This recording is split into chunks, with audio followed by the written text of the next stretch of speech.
छोटा सा गांव था। उस गांव में ज्यादातर लोग बहुत गरीब थे। न किसी के पास अच्छा घर था और न ही खाने के लिए ठीक से खाना। कुछ लोग छोटी मोटी दुकान चलाता था और कोई दिन भर मेहनत करके बस 2 वक्त की रोटी कमा पाता था। उस गांव के पास एक बहुत बड़ी फैक्ट्री थी। उस फैक्ट्री में गांव के लगभग सारे गरीब लोग काम करते थे। फैक्ट्री का मालिक था रंगा सेठ। रंगा सेठ बहुत ही लालची और निर्दयी आदमी था। उसके लिए मजदूर इंसान नहीं थे। वह उन्हें सिर्फ काम करने वाली मशीन समझता था। वह सुबह से लेकर रात तक मजदूरों से काम करवाता था। मजदूर चुपचाप सब सह लेते थे, क्योंकि अगर किसी ने ज्यादा बोला तो रंगा सेठ तुरंत उसे काम से निकाल देता। इसलिए सब लोग डर के मारे चुप रहते थे और अपना काम करते जाते थे। उसी गांव में एक लड़का रहता था। उसका नाम था राई स्टार। राई स्टार भी उसी फैक्ट्री में काम करता था। उसने बचपन से अपने पिता को भी वहीं फैक्ट्री में काम करते देखा था। हर सुबह दोनों बाप बेटे उठते और फिर साथ ही काम पर निकल जाते। फैक्ट्री में दोनों मिलकर खुशी खुशी काम करते थे। लेकिन एक दिन फैक्ट्री में बहुत तेज गर्मी थी। मजदूर लगातार काम कर रहे थे। राई स्टार के पिता को बहुत गर्मी लगी, इसलिए वह थकर थोड़ी देर के लिए बैठ गए और हवा खाने लगे। तभी वहां रंगा सेठ आ गया। जैसे ही उसने देखा कि राई स्टार के पिता आराम कर रहे हैं,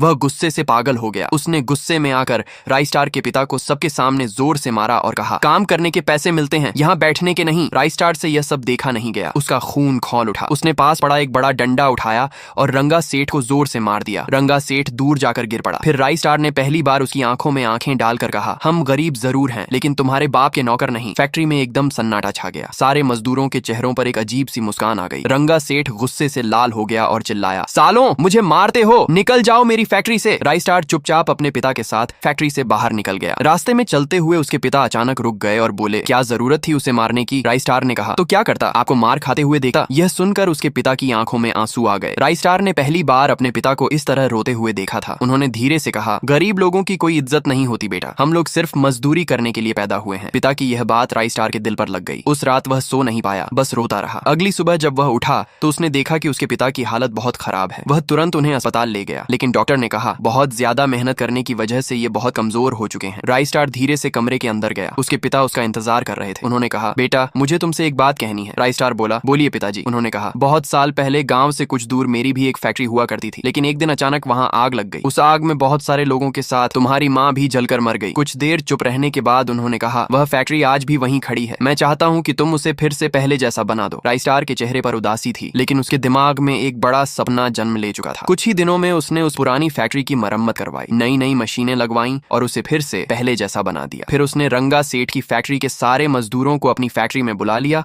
और सबको अच्छी तनख्वाह दी। धीरे धीरे राई स्टार की फैक्ट्री बहुत बड़ी और मशहूर हो गई। अब राई स्टार के पास सब कुछ था, पैसा, इज्जत और एक बड़ी फैक्ट्री। लेकिन वही रंगा सेठ अब गरीब हो चुका था।